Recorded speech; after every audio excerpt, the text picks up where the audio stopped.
Now then, this sounds like it's definitely too good to be true, doesn't it? But we're going to get into it and we're going to figure out what's going on. Alphonso Davies, Manchester United. Really? Are we really doing that? Now, Christian Falk has come out and said that Manchester United's interest in Alphonso Davies is getting more concrete. This comes on the back of Romano saying that United are definitely going to try and buy a left-back. Right. So we're not ruling this out as absolute blasky-boo off the bat then, are we? Clearly. And he says the numbers United... This is Falk. The numbers United are willing to offer are higher than Bayern Munich's and Real Madrid's. Some things change, some things stay the same. Don't really want United to be the kind of gaff that's like, hey, join us. Why? Because we've got the best project? Why? Because you're going to win a Champions League? No, because we will pay you more. Okay. Another post says that United's interest in Davies is more serious, with the numbers being put forward by United causing a worry, supposedly, for Real Madrid, which is what he was rumoured to be joining, and Bayern Munich. Now, you've got to remember, we basically did the same thing with Lenny Euro, so you can't rule out this as a possibility that we might try and do it again, and we might succeed in doing it again. It's also said that it's noted that United are pushing hard to sign him, offering more money than both Bayern Munich and Real Madrid, according to CFBayern, Christian Falk. Now, when United are looking at the system we want to operate, the left wing back area being a particular point of weakness for us, is this what we're doing? Are we trying to put somebody in that left wing back spot? Are we going hard for it because that's very, very key area of the pitch that we need to address? I ain't mad at it. I'm not mad at it. I'm not enamoured with the fact that he would be coming probably because we've offered more money than anybody else. It's not an ideal situation to find yourselves in, I don't think. But I am not mad at it on the surface level of who he is as a player and what he delivers and how I think he would do for us. Certainly not mad at that. What's your guys' take on this, right? With it all being on the case that it could work. What we saying? Richard says, if it's anything like the Mazraoui signing from Bayern, I'm all on. Have we just gone from never sign anybody from Bayern because it's an absolute shit show and they don't let good players to go, to hey, this is our new favourite supermarket to go shopping in and we get loads of good bargains? False 9 says, he's going to Madrid, mate. They always get whoever they want. They didn't get Lenny Euro. Everyone told us, what you're doing, he's going to Madrid. They did not get Lenny Euro. Akbar says, do we need more Bayern players, though? I mean, they're a pretty good team. Let's be honest.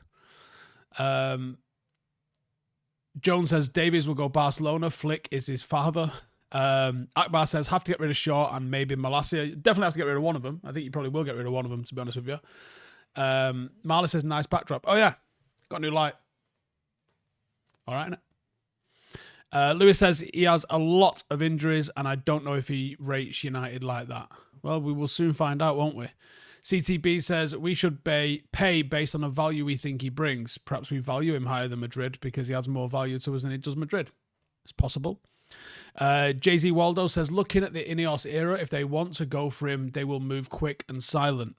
Pratik says, Canadian here, Alphonso is miles better than our current crop. Not sure why we need to pay more. Probably because, for starters, we're not in the Champions League. Whether that might change, but right now, the truth of the matter is Manchester United are not in the Champions League. So that's a factor to players. It genuinely is a factor. And we saw this when City was overpaying for all sorts. When they first got money and before they won a league, before they was in the Champions League, they had to come in and pay over the odds to get people to come in to get the project going to where it wanted to be. So sometimes it's a little bit like that, innit?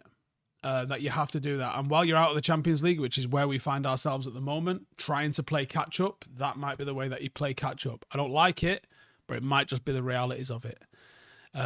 Ray Thompson says, bye-bye Shaw. Jason says his injuries were 3 years ago. Last 2 seasons, he's been Guinea, I don't know. Life of Riley says we definitely need a reliable left-back, left-wing back, 100%. Maverick says, what about bringing in Leif Davies as backup from Ipswich when they probably go down? I always think, and it's a sad indictment of where we are as a football club, I always think that you can bring in players that get relegated from the Premier League that will improve us.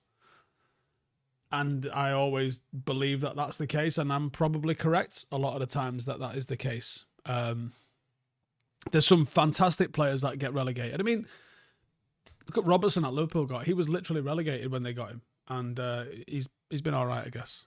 Ate him, but he's been all right. Apnu says it will only put pressure on Amorim like all big money signings did to managers. He won't be a big money signing. He'll be a big wages signing, potentially. Now, if United could go, and I think his contract's up in the summer, so he's got 6 months on his contract, so he can start talking to clubs as of January in terms of where he's going to go next season.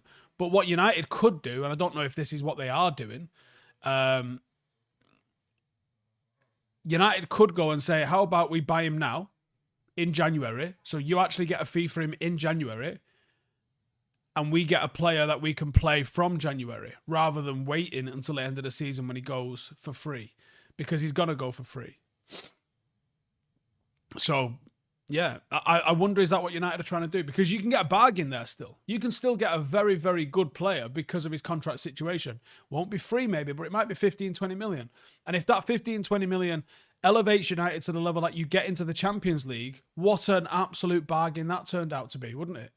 Wouldn't it? If I said to you, right, we can either struggle along trying to put square pegs in round holes to the end of the season, or we can pay 15, 20 million, get this lad in who's going to be good for us for potentially 6 or 7 years, 2 contracts, and get into the Champions League this season.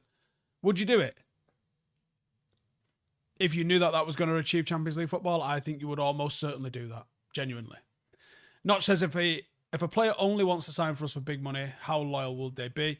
That's the problem, innit? So if that's the deciding factor, but they was interested in coming regardless, I don't think it's a big issue, but it's not a nice place to be if you know that someone's coming simply because we offered more than anybody else.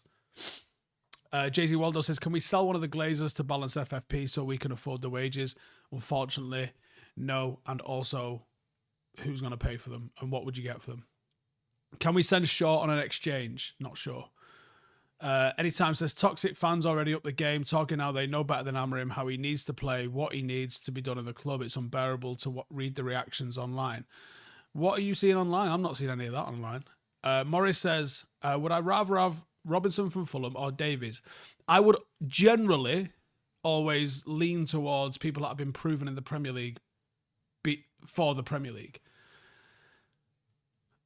If we get either of those two, though, I'm pretty all right with that. I think either of them would be fine for us, to be honest. So I'm kind of all right with that. CTB says Chelsea paid more to take Felix on loan per year. Wow.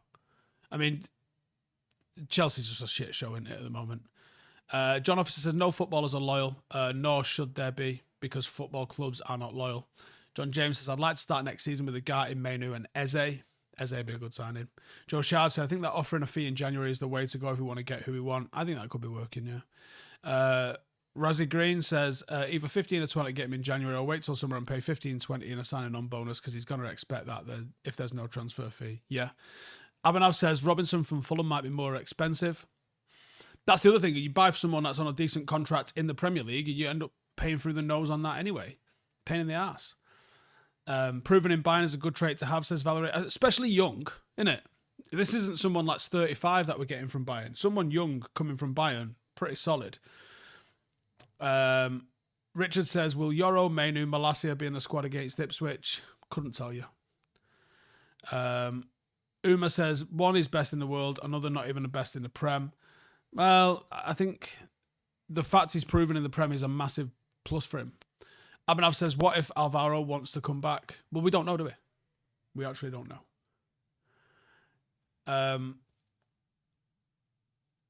Beats Guy says, I'm American, I watch USA frequently, and Anthony Robinson is not good enough for United. His defensive awareness is worse than Shaw's. Wowzers. CTB says, do I think signing Yoro and De Ligt and the Ugarte means that we plan for Amrin or Tuchel, who also plays a free at the back? I'm not sure. I mean, the conspiracy theories are that we was looking at doing him anyway. And the speed at which it got done feels like there was something going on. And maybe it was more of a long-term vision. I think what was quite telling was the extension to Erik Ten Hag's contract, which was only the contractual extension, the 1 year, 12-month extension, and not a new contract. Which is almost felt like Ineos had to do it, but it was also the minimum that they could do. And they did the minimum that they could do. it was obvious that he was going to be given this season as a bit of a trial. And then obviously when everything happened in the summer, you feel like, okay, they've kind of given him a little bit of leeway here. The players that they've signed supposedly were players he wanted. Obviously, he had a relationship with a couple of them. And then they get rid of him in November. Kind of mad, really. So you do wonder, was there more thinking behind it? You kind of hope that there is. That, like, this is the thing. Sometimes you kind of want there to be a level of master plan puppeteering going on, just to make you feel like there's someone actually planning something here, and it's not just kind of, we'll just see how it goes. Notch says maybe it's how Wilcox liked to play as a coach, if it's to his vision. I mean, it's plausible, isn't it? Andrew says you either start three at the back or your rest defense is three at the back. It's the same squad planning. Yes and no. The wing back position is a more specialist position, as is losing the winger position. Can our wingers be converted into other positions that suit this team more? That's a big factor. The midfielders, their roles not really changed. The centre halves, their roles not really changed. And the 3-2-5 shape that you're going to build up in the final third probably look exactly the same. It's the rotations within that are going to change. Skoda says, Ten Hag, the Dutch football terrorist. I'm so happy he's gone. No need for that. I'm going to be honest with you. Absolutely no need for that whatsoever. John Officer says, think we could move Kobe into the 10 in the new formation. Yeah, I think it's a little bit up in the air whether he'll play deeper or higher. I think he's really effective higher, but I think it does suit him to be the one driving the ball forward from the deeper position. Anwin says, Branthwaite is a target. Why am I unhappy with him? I'm unhappy with him because I've actually watched him play, and I don't see a single trait in him that makes me think he's a really good defender. Can he defend on the halfway line? No, don't think he can. Can he defend 1v1? No, not to an elite level at least anyway. I think he can. I think the people that call him a blonde Harry Maguire are closer to the truth than people want to admit to.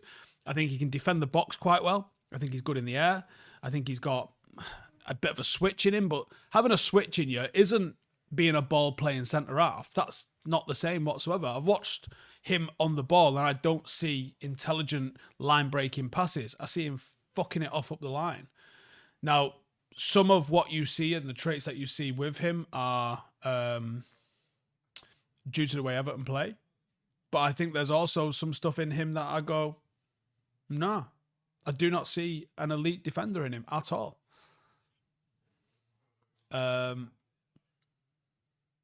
Paul says, Diamande over Branthwaite any day. I don't understand why he's still being linked. I really don't understand why he's still being linked. When you've got Martinez, you've got Euro, and you've got De Ligt, who out of them three does he... He literally would be a backup for those, wouldn't he? He is not better than any of those three centre-halves, is he? Let's be real with ourselves. Unless we're planning on shipping one of them out, which makes no sense because two of them only signed this season. One of them hasn't even played for us. And the other one is an absolute cult hero. So why would you be looking at replacing him? Unless you're thinking Martinez's injury proneness is an issue. There is literally no reason to replace any of those three centre-halves. And he's not better, doesn't start over any of those three. And I can't imagine you wanting to spend supposedly the 70 million that Everton laughably want for him on a backup. Make that make sense. Paul says if we're going to bring in a left-footed centre-back who plays three at the back, it has to be Inacio. Jimmy says, if United are able to scoop Davies, would you aim to bring a loan until summer? If so, would you go alone in Jan? Has to be from lower league club. Maybe. I'm going to do it over the next month, obviously, as we start getting towards the January transfer window. We was talking about it on Monday this week about trying to start planning who we're going to do in terms of looking at loan options. Loan options are really weird to do because you have to kind of go for players that you know are quite good, but maybe not playing at the moment or coming back for an injury at the moment, or the system that they're in doesn't quite suit them at the moment. So loans are a real hard thing to find, and the players that you're going to be looking at probably won't be in form, probably be a little bit out of favour somewhere. So a lot of the audience especially is going to be like, what are we getting him for? But that's the reality of what you get on loans. You're not going to get like the most informed player in the world because you're going to ring them up and be like, hey, can we have your player for free? And just like borrow him and that. And they'd be like, absolutely not. No, we're not doing that. Why would they do that? I'm not doing that. Lance says, due to Masraoui ball playing attributes, I think he will play the right wing back position very well. I just think he's defensively minded rather than attacking minded, to be honest with you. Who would I go with if we play two up front? I wouldn't mind seeing Xerxes and Højlund and see if we can do like the big man, small man kind of thing and see how it works. AHX Mad says Martinez cannot cover wide space. That's just not true, but also it's not something that he's been required to do in our system. Rishov says, is Davies in winter even possible, or would it be a pre-contract thing? I don't know. I think it'd be both. It'd be on the cards of it, like.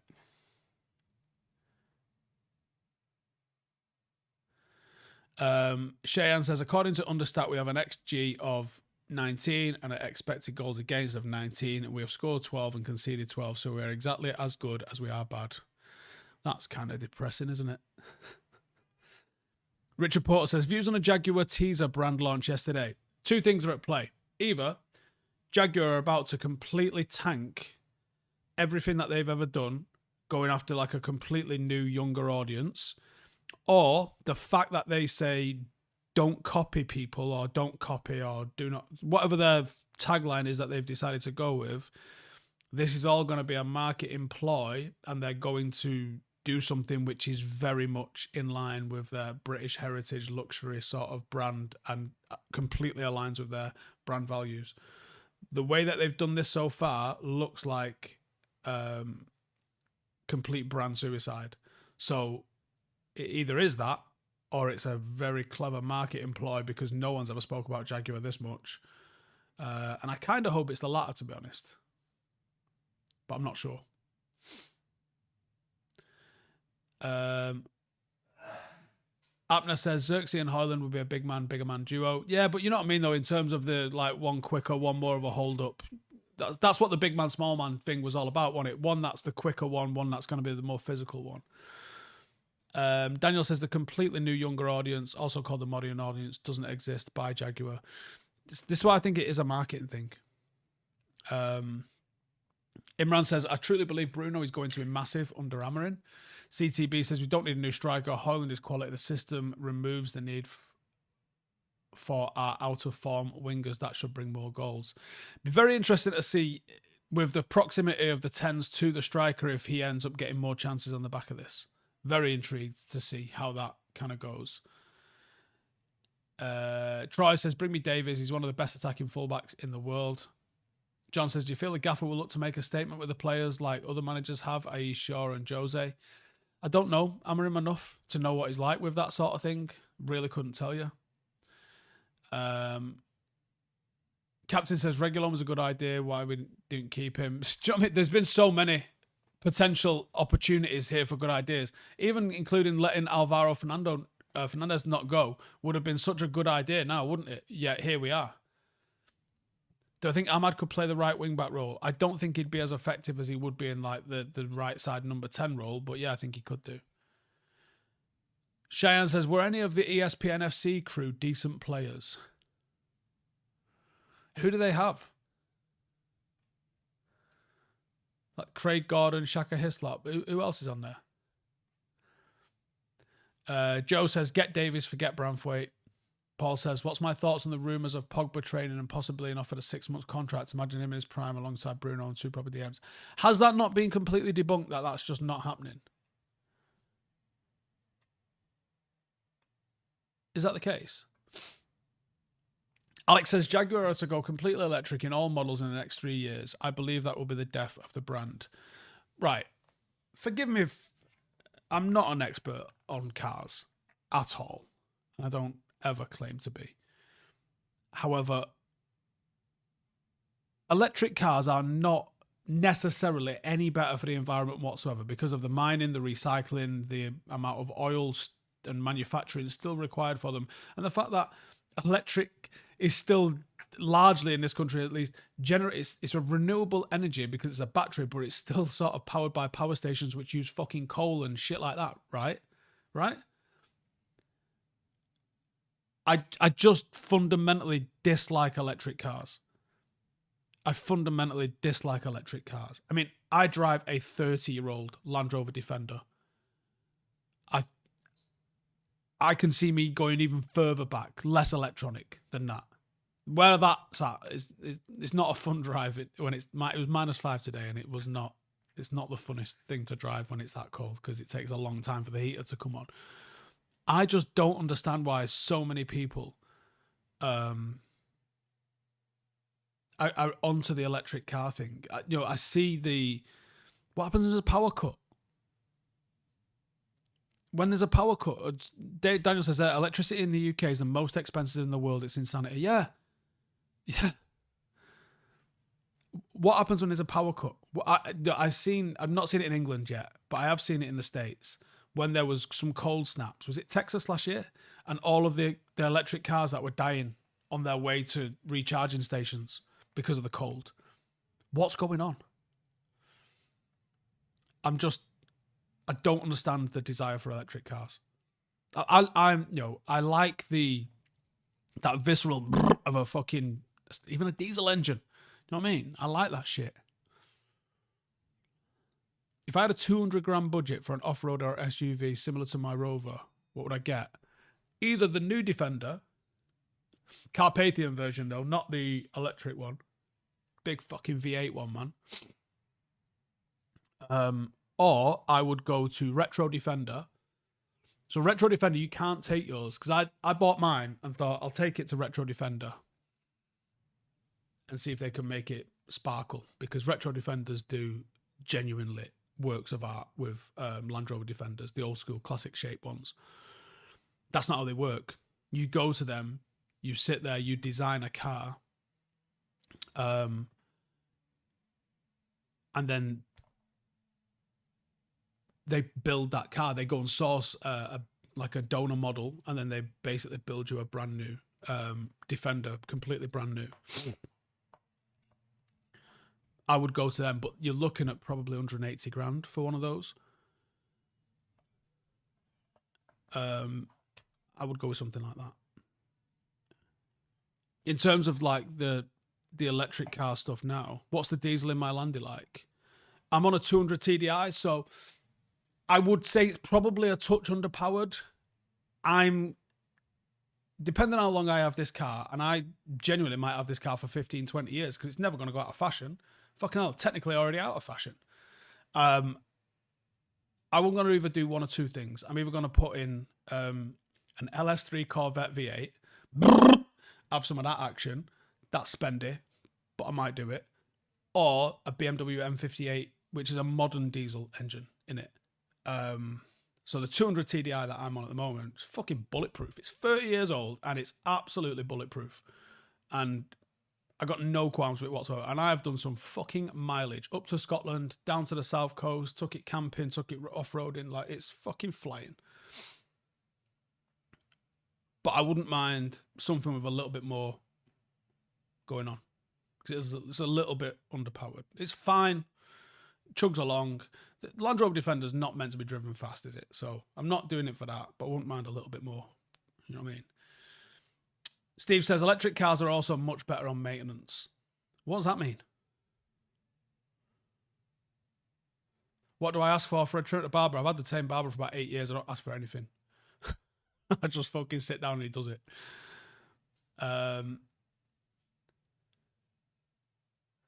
Paul says, do I see the Landy as an investment alongside me obviously loving it? No, not really. I just see it as a car that I've wanted for a long time and I've got it.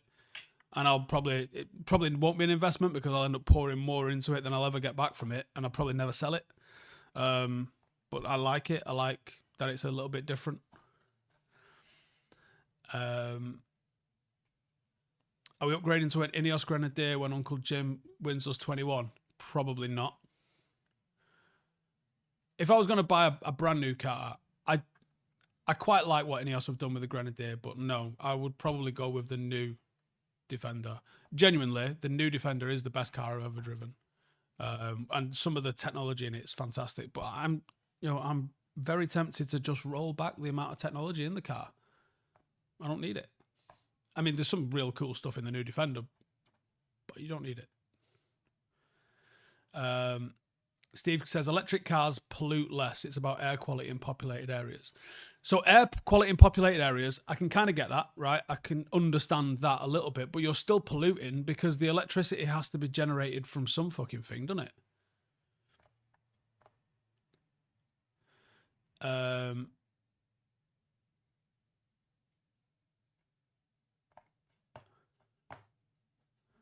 What about the Toyota 4x4s, the Hilux and the Land Cruiser?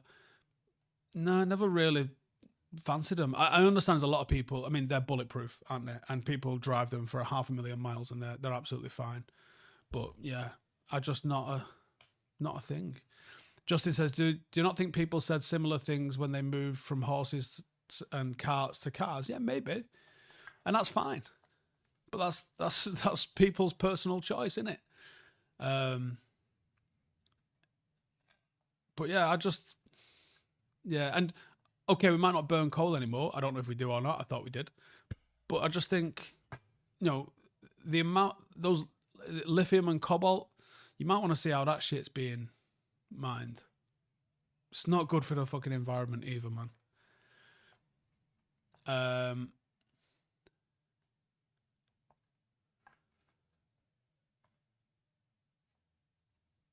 Racing says, would Kyle Walker-Peters be a good January wing-back? Not sure about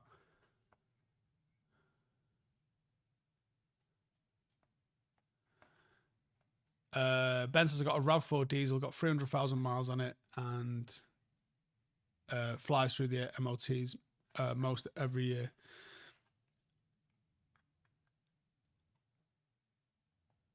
Joel says, electric cars need a vast amount of resources to make. Yeah, that's what I'm thinking. Have I seen the electric G-Wagon? The whole selling point is it does donuts on the spot. Steve says, up to 50% of the power in the UK is now wind, also nuclear. No coal. No coal whatsoever. Interesting. Why the fuck is it the most expensive in the fucking world then? Abhinav says, Fingers lithium runs everything, your laptop, your phone, your car, everything. Yeah, but don't run my car. CTB says, the other thing is, right, I'm not a conspiracy theorist in the slightest, but I might be a little bit when it comes to the electric car kind of thing. You can hack people's fucking cars. You don't need that shit. If I'm going to crash this fucking car, I'll crash this fucking car, not some fucking lunatic that's hacked me and made my brakes not fucking work. Fuck that noise. Not having that. And what happens, especially in this fucking country, if you tweet something that they don't like, hey, you tweet something that this fucking government don't like, and before you know it, we're in that social credit fucking shut your car down shit. Oh yeah, all these 15-minute cities and all that sort of shit. No. Leave me alone with my fucking diesel and this car that's going to survive a fucking nuclear bomb, and I'll be fucking sound. Steve says the last coal-powered station closed down last month. Sound. So why is my electricity so bastard expensive?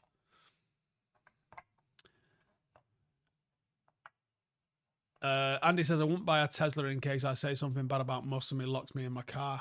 Do you know what? It's fucking... Do you know what I'm saying? Yeah. Diesels. It's the future. And also the past. But it is what it is. Abhinav says, okay, you convinced me electric cars suck. This is it, man. You tweet something that fucking lunatic don't like, and next thing you know, your car's just drove itself off a cliff.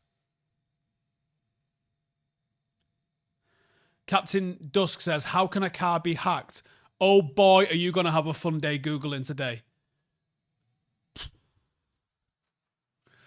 Just... How do I phrase this correctly? There are some things that you will learn inside and outside of the military about what different countries' capabilities are. And all I will say to you is, I'll probably never have an electric car.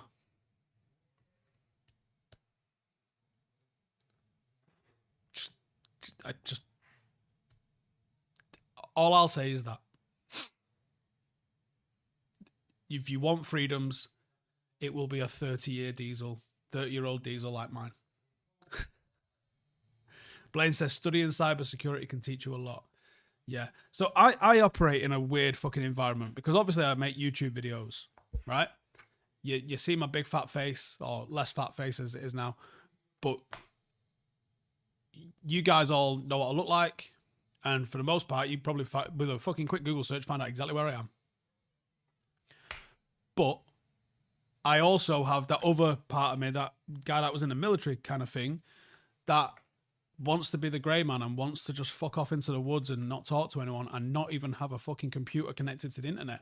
So I struggle and straddle both of them worlds at the same fucking time. But there's some things that I kind of... Some things that I kind of fucking need to keep a lid on. And one of them is not having a fucking car some fucker can hack. So Cabby says, in the US, people sit in vans to pick up the frequency of your key to the car. When you lock it, it opens doors and drive off with it. Not only that, the amount of people that are moving towards wireless locks on their doors. You see a lot of Airbnbs with this sort of stuff. I stayed in an Airbnb, which it had like an what they call it, NFT, not NFT, NFC, where you just pop your phone up towards it and it opened the fucking lock. Mental, for starters, right? Give me an old-fashioned key for that sort of stuff. There's some stuff that you go, no. What happens when the power goes out? What happens when the battery dies? What happens when... You got to think like that sort of shit. Sometimes you need mechanical stuff. And, without going completely fucking... Daniel says, you sounded like a conspiracy theorist. I'm not a conspiracy theorist, but I am a fucking realist. And I know the power can go out. Yeah. Galvatron says, same with smartwatches. It's why Garmin has a watch with a kill switch, basically for people in war zones. Yeah, so my watch I'm wearing right now, this is a Sterling Timepieces one, right?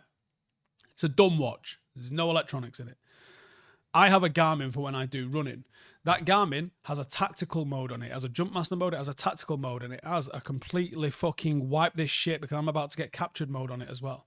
Because there's so much data that can be gleaned from all that sort of shit. Yeah, just...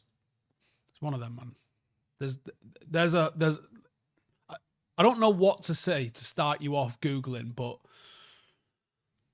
there's a lot of shit in your life, if you allow it to, that you can fucking hack. And there's a lot of shit that can get listened to.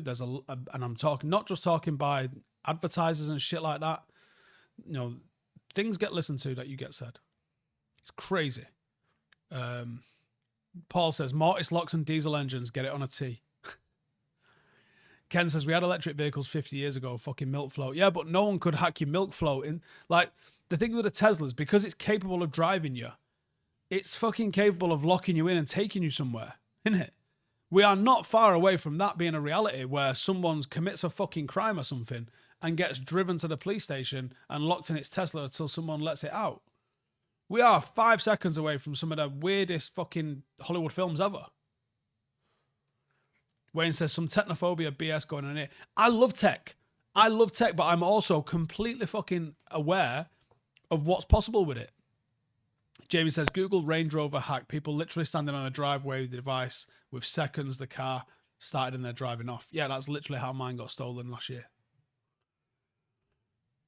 Joel says, not even electric cars, but the start of keyless entry was the start of it. Yeah, I mean, keyless entry when it comes to cars is crazy enough, but people doing it with the houses, and there is ways, especially with Apple smart home type thing. There are ways, if you want it to, where you can have proximity sensors on your phone, which will unlock doors as you approach them, and then obviously control the lights as you flow through your house, turning music on and off, turning heating on and off, turning lights on and off, just fucking doing everything. It's insane. Andy says the Tesla robot a couple of weeks ago looked like the iRobot movie. We're not far off. Yeah. Just, it's mad, innit?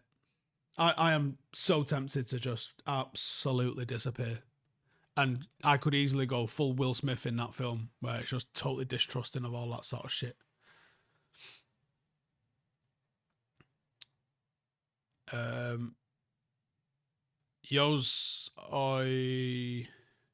Sorry. If anyone here is going electric, avoid Teslas. You can't get out of the car if you lose power. Now they burst into flames at random. Do they? Jesus.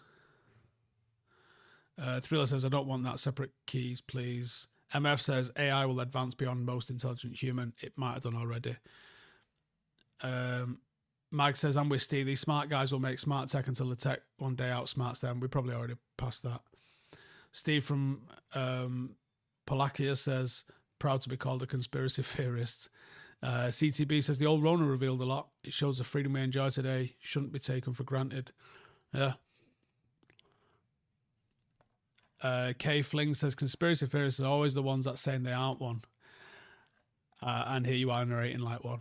The thing is, right, there's a lot of not every, like, certainly the flat earth is bollocks, and there's so many other things that are just completely, utterly fucking bollocks. But there's a lot of people are so fast to give up personal security for convenience. And I think you have to be extremely careful with that shit. Just have to be extremely careful with that sort of shit. And, you know, what you don't want is anything that you can't control, in my opinion. So, do I have a car that could lock me in it if it decided? No, I don't, right? If you're in a Tesla, you fucking do. A bit of software can keep you in that car. And your car is hackable, right? That's not a conspiracy theory. You fucking Google what's possible with cars that have got their own internet and have got the software like a Tesla does. And the same with locks on your house. What happens if there's a malfunction? It fucking locks you in your house when there's a fire. I just wouldn't want to fuck with that shit.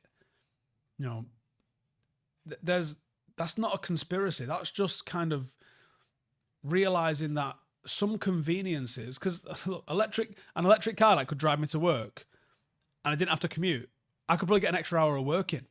That's probably very, very convenient. But do I want to give up all of the things that I might have to give up to do that? No, I don't think so.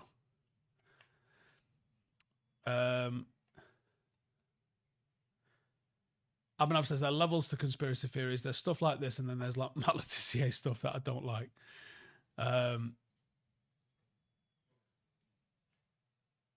The one of PP says, Steve, genuine question. What do I want Manchester United to be? Someone hears about us. More like football royalty like Real Madrid, or a place where you're going to fight for your spot? Real Madrid. I want to be that football royalty. Santa Notch says, I hate electric doorbells to begin with, never mind the smart ones. Yeah, I don't have one. Zakabi says, you have an emergency rope to pull in Teslas to manually open the doors. But do you know what I mean? Fucking hell. My Land Rover's got windy windows. Windy windows. I don't even know if that still exists too much anymore.